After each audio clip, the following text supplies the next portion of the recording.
की बात कर रहा है कि मैं 5 मिनट तक एक विषय पे रह सकता हूं, मैं उससे भी आगे की बात कर रहा हूं।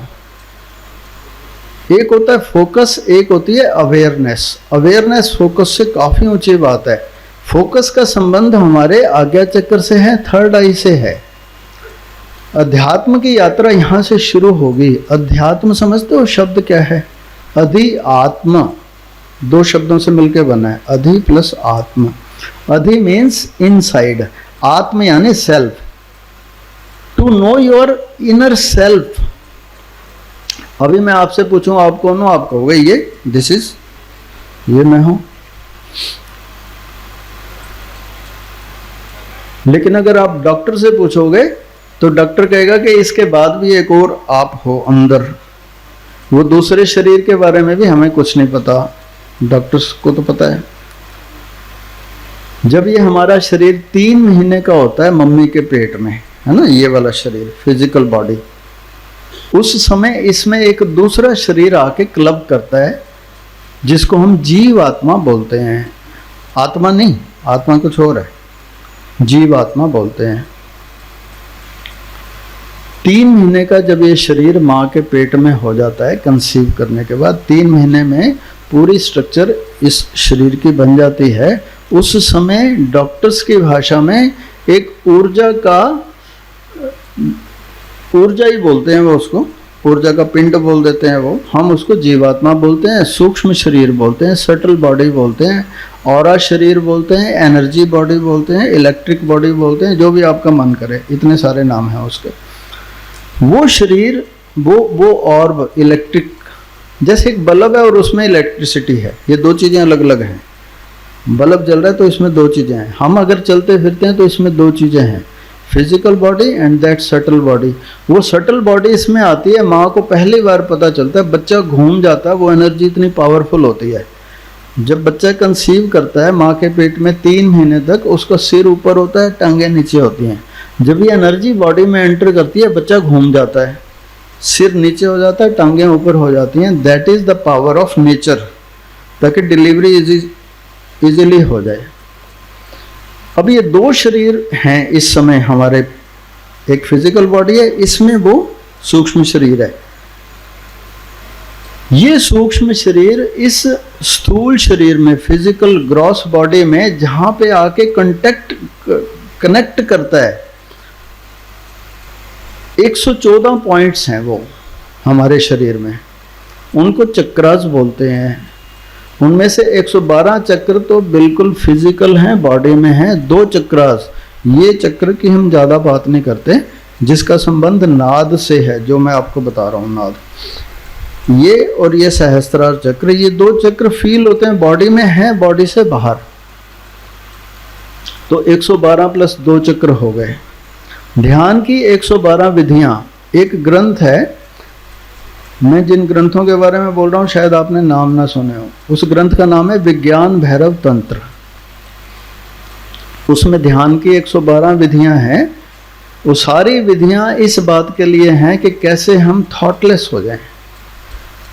भगवान बुद्ध ने इन विधियों को 112 के बजाय 8 विधियों पे सिकोड़ के बताया हमें, ताकि आपको ज़्यादा मेहनत ना करनी पड़े। मैं उसका आपको अभी प्रैक्टिकल कराऊंगा थोड़ा सा, कैसे हम थॉटलेस हो सकते हैं। क्यों थॉटलेस होना है, क्यों मेडिटेशन करनी है भाई?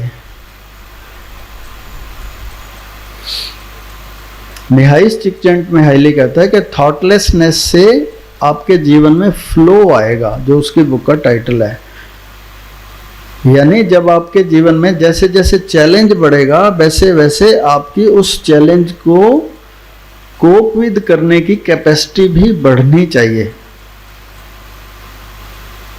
अब सामने कोई ऐसी सिचुएशन आ गई है जो बड़ी भयंकर सिचुएशन है, उस समय क्या हम डर जाते हैं, चिंता करने लग जाते हैं, परेशान हो जाते हैं, या उसको फेस करने की हमारे में शक्ति पैदा होती है? ये शक्ति कहाँ से पैदा होगी? मिहाइल चिकचेंटमिहाइली कह रहा है कि ये शक्ति थॉटलेसनेस से आती है। अब जितनी बड़ी बड़ी पोस्ट पे देख लो, चाहे वो सीईओज हों, चाहे वो मिलिट्री के जर्नल्स हों, चाहे कोई भी हों, उनको आप देखोगे कि उनके पास थॉटलेसनेस की शक्ति है। हमारे यहाँ एक कर्नल साहब आते थे, यहीं स्कूल में जब मेडिटेशन होती थी, उन्होंने हमें बताया कि फ्रंट पे केवल उन्हीं फौजियों को भेजा जाता है, उन्हीं बड़े बड़े कमांडर्स को भेजा जाता है जो मेडिटेशन करते हैं, जिनको थॉटलेसनेस में रहना आता है। थॉटलेसनेस से हमारी पावर्स जो हैं, अभी तो हमारी पावर जो है ना ये लिमिटेड है इस बॉडी की। आप कितने जोर से किसी को क्या कर लोगे भाई, इतना सा शरीर है ये।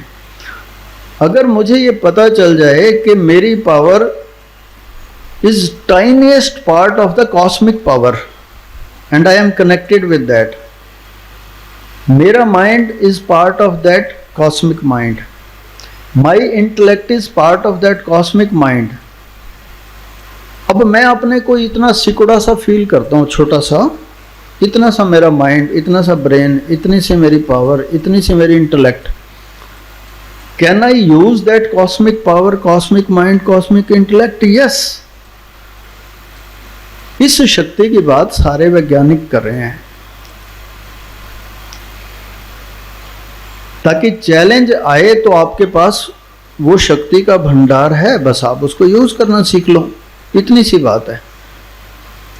और ये कोई ऐसी कोई सुपर नेचुरल या अकल्ट पावर्स जैसी बात नहीं है, इसको समझने की बात है, कोई भी यूज कर सकता है, इट इज प्योर टेक्नोलॉजी, ये मैं आपको बता रहा हूँ। तो मिहाइल चिकचिंटमिहाइली कहता है कि flow flows from thoughtlessness and from this flow two things further automatically flow. Number 1 is focus and number 2 is fulfilment.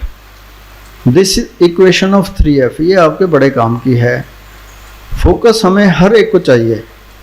मैं कोई भी काम, मैं अभी आप लोग स्टूडेंट्स हो, टीचर्स कहते हैं भाई मेरी बात ध्यान से सुनो, फोकस करो, ये कोई नहीं बताता कि भाई फोकस करें कैसे। कोई बताता है कि कैसे फोकस करो? ये सारे बताते हैं गुस्सा ना करो। कोई ये बताता है कि क्या वो गोली है कि भाई जिसको खिला दो कि जिससे गुस्सा ना आए? किसी ने बताई है आपको? बाजार में मिलती है क्या?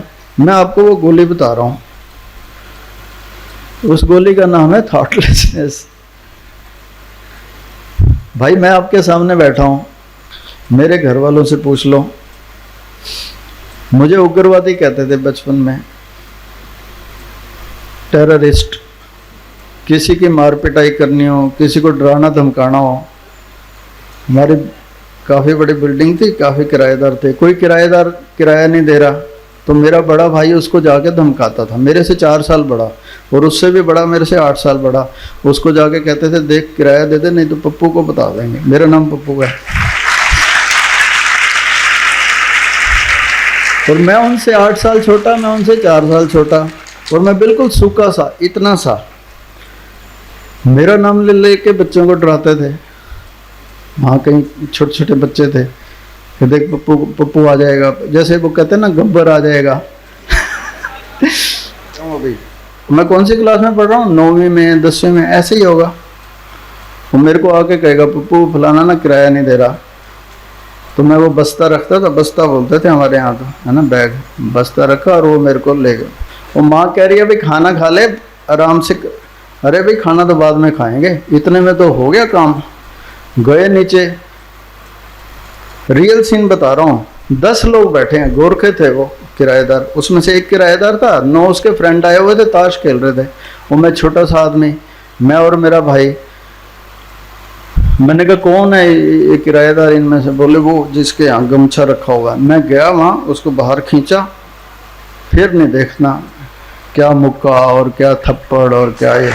मैं ये नहीं कह रहा कि भाई मेरे जैसे हो जाना, लेकिन मैं आपको बता रहा हूँ कि इतनी भयंकर हालत में था मैं कि गुस्सा 24 घंटे नाक पे, और किसी की हिम्मत नहीं होती थी कि मेरे से आगे पंगा ले ले, कि ये नहीं पता क्या करेगा।